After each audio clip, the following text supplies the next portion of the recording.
कब तक हम बीजेपी से, मोदी से, आरएसएस से डरेंगे? अरे डरना किसी से नहीं है, ना मोदी से डरना है, ना योगी से डरना है, ना अखिलेश से डरना है, ना मायावती से डरना है, ना कांग्रेस से डरना है। डरना है तो रब्बे कायनात से डरना है। नाथूराम गोडसे जो भारत की आजाद तारीख का पहला दहशतगर्द है, उसको अपना हीरो कहती हैं। आप उन लोगों की भी तस्वीर लगा देते जिन्होंने मुजफ्फरनगर के फसादात पर के सिलसिले में उन पर बहुत बड़े बड़े इल्जामात, मुकदमात आयद किए थे, मगर तस्वीर लगती है तो हमारी लगती है और दुनिया को यह बताया जाता है कि देखो ये कैसे लोग हैं कि जिस समाज के पास उसका नेता होगा उस समाज के मसाइल को हल किया जाएगा कि अब की बार हमको अपना हिस्सा लेना है। जिस तरह यादवों ने मिलकर अखिलेश को अपना नेता माना, जिस तरह हमारे दलित भाइयों ने मायावती को अपना नेता माना, जिस तरह उत्तर प्रदेश में ठाकुर योगी आदित्यनाथ को अपना नेता मानते हैं। पूरी खबर आगे है। आकाश भूमि न्यूज, राष्ट्रीय समाचार पत्र व वेब न्यूज चैनल, निडर पत्रकारिता की एक अनोखी झलक। यूपी चुनाव 2022, भदोही में ओवैसी ने कहा 100 सीटों पर चुनाव लड़ेगी एआईएमआईएम, अब्बा जान पर दिया बयान। एआईएमआईएम के अध्यक्ष और हैदराबाद के सांसद असवरुद्दीन ओवैसी ने कहा कि मिशन 2022 में पार्टी उत्तर प्रदेश के 100 सीटों पर चुनाव लड़ेगी। वहीं प्रयागराज में आयोजित एक कार्यक्रम में शामिल होने के लिए ओवैसी राजमार्ग से जा रहे थे। इस दौरान रास्ते में भदोही के माधो सिंह औराई में कुछ समय के लिए रुके।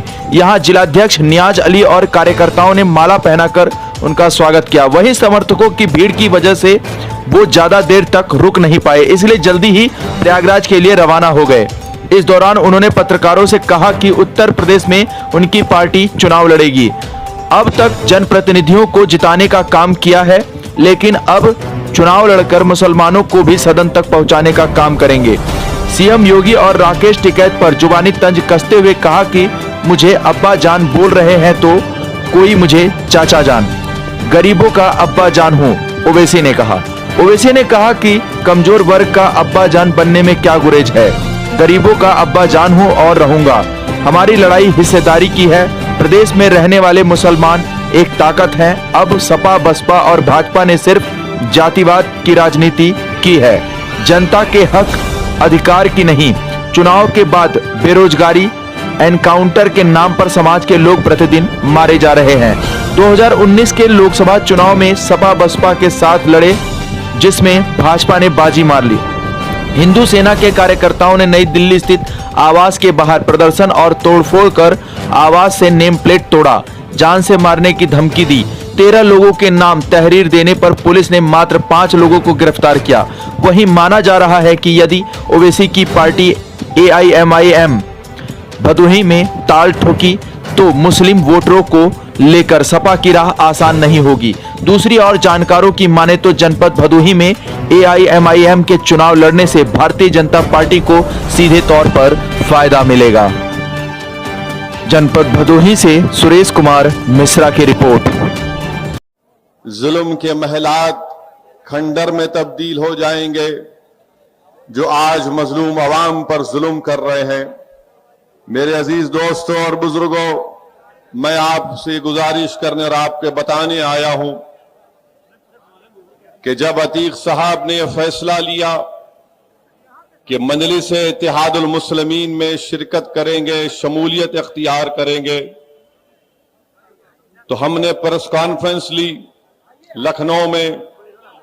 और उसके बाद से जहां कहीं भी हम जाते हैं तो हमारे मीडिया के दोस्त हमसे एक सवाल करते हैं कि अतीक साहब को आपने क्यों लिया, क्या उनके ऊपर मुकदमात नहीं है? तो हमने उनको भी जवाब दिया। और आज अतीक साहब की ये सरजमीन, ये इलाहाबाद की मुबारक सरजमीन जिसका नाम तब्दील करके प्रयागराज रखा गया, हम आपको ये बताने आए हैं कि अतीक साहब कानून की नजर में वो आज भी इलेक्शन लड़ सकते हैं और हमको उम्मीद है कि इंशाअल्लाह ताला वो जरूर आने वाले विधानसभा के चुनाव में इलेक्शन लड़ेंगे और आप तमाम अपनी दुआओं से और अपने वोट से उनको कामयाब और कामरान करके उत्तर प्रदेश की विधानसभा में बहैसियत विधायक उनको भिजाएंगे। मेरे अजीज दोस्तों और बुजुर्गों, अगर किसी का नाम अतीक है, किसी का नाम शहाब है या मुख्तार है, तो फौरन सवालात की बौछार शुरू हो जाती है।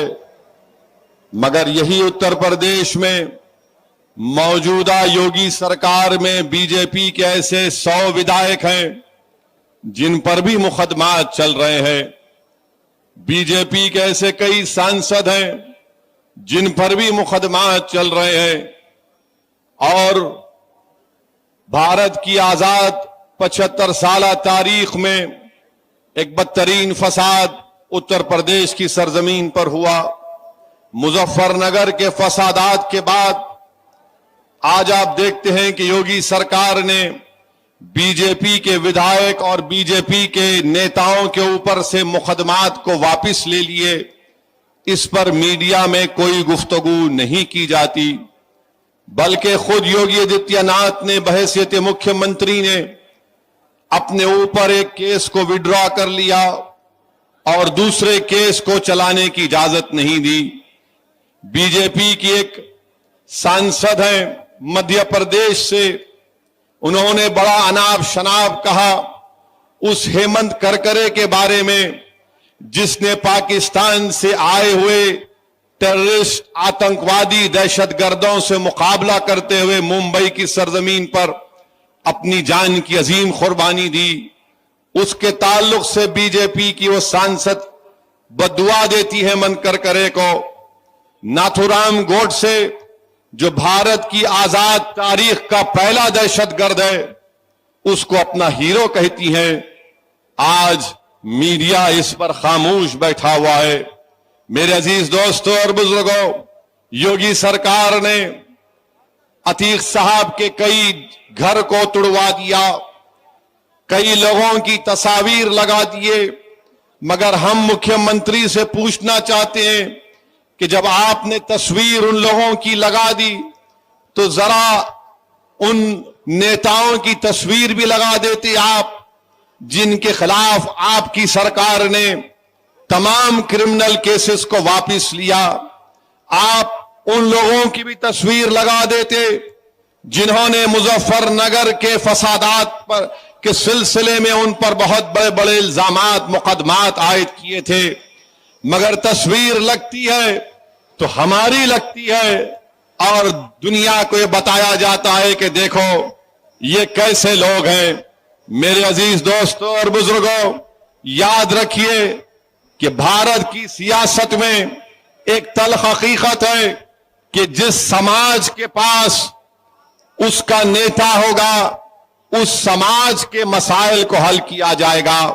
जिस समाज के पास उसका नेता नहीं होगा उस समाज को ना उसका हिस्सा मिलेगा, ना उसकी आवाज को सुना जाएगा, ना उसकी तकालीफ को समझा जाएगा, ना उसके मसाइल को हल किया जाएगा।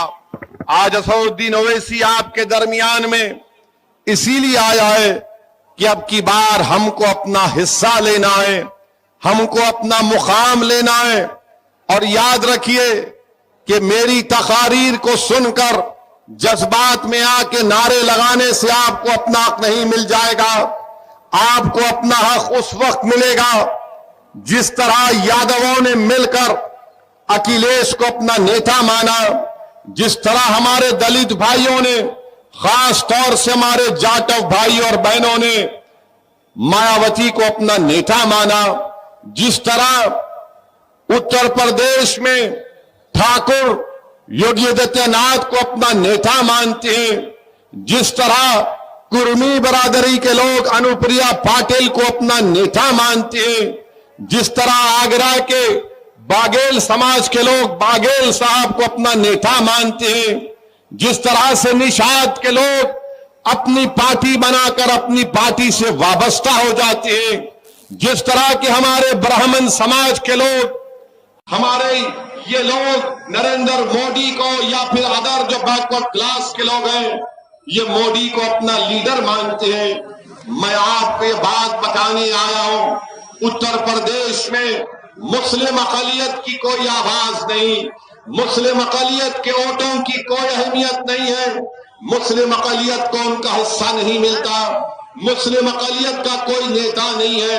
मेरे अजीज दोस्तों और बुजुर्गों, ये हालात को आपको तब्दील करना है। याद रखो, कोई आसमान से उतर कर नहीं आएगा, कोई नीचे जमीन से निकल कर नहीं आएगा, बल्कि आपको इन हालात को तब्दील करना है। अल्लाह ने कुरान में फरमा दिया कि अल्लाह उन्हीं लोगों के हालात को तब्दील करता है जो अपने आप को तब्दील करना चाहते हैं। अगर आप तब्दील करना चाहते हैं, अगर आप एक करवट लेंगे, तो मुझे यकीन है कि इंशाअल्लाह ताला उत्तर प्रदेश में एक इनकलाब बर्पा होगा। और मैं आपसे वादा कर रहा हूं, कि इंशाअल्लाह ताला अल्लाह सुब्हानहू ताला जब तक असदुद्दीन ओवैसी को जिंदा रखेगा, अल्लाह जब तक मुझे जिंदा रखेगा, मेरी पूरी कोशिश होगी कि उत्तर प्रदेश में इनकलाब बर्पा हो, हर नौजवान के दिल में तब्दीली पैदा हो, हर बुजुर्ग की सोच में तब्दीली पैदा हो, और हमारी इज्जतदार माँ और बहनों के आंख से आंसू बहना कम हो जाए और हम उनको एक दिलासा दिलाएं। मैं कभी ये नहीं चाहूंगा कि जिस तरह हमारी एक बहन शाइस्ता अपने शौहर का पैगाम सुनाते हुए जज्बात से मगलूब हो गई और आंख में आंसू आ गए। थोड़ी देर के लिए मैं अपनी इज्जतदार माँ और बहनों से अपील करूंगा कि तुमने अपनी एक बहन को, अपनी एक माँ को, अपनी बेटी को सुना कि जिसका शौहर उसके तरफ नहीं है, जिसके बेटों के पास, उनकी औलाद के पास अपना बाप उनके साथ नहीं है। मेरे अजीज दोस्तों और बुजुर्गों, अतीक अहमद एक नहीं है, उत्तर प्रदेश की सरजमीन पर ऐसे हजारों अतीक अहमद है जो जेलों में सड़ रहे हैं और उनके घर वाले परेशान।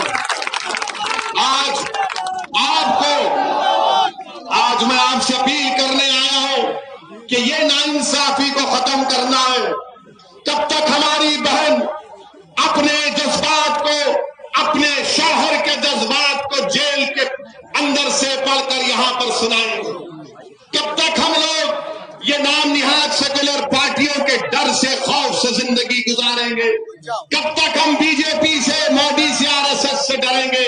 अरे डरना किसी से नहीं है, ना मोदी से डरना है, ना योगी से डरना है, ना अखिलेश से डरना है, ना मायावती से डरना है, ना कांग्रेस से डरना है। डरना है तो रब्बे कायनात से डरना है।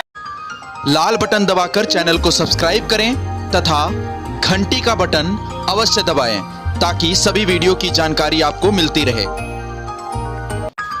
आप अपने आसपास होने वाली घटनाओं की जानकारी हमें नीचे लिखे नंबरों पर दे सकते हैं। आप हमें ईमेल भी कर सकते हैं।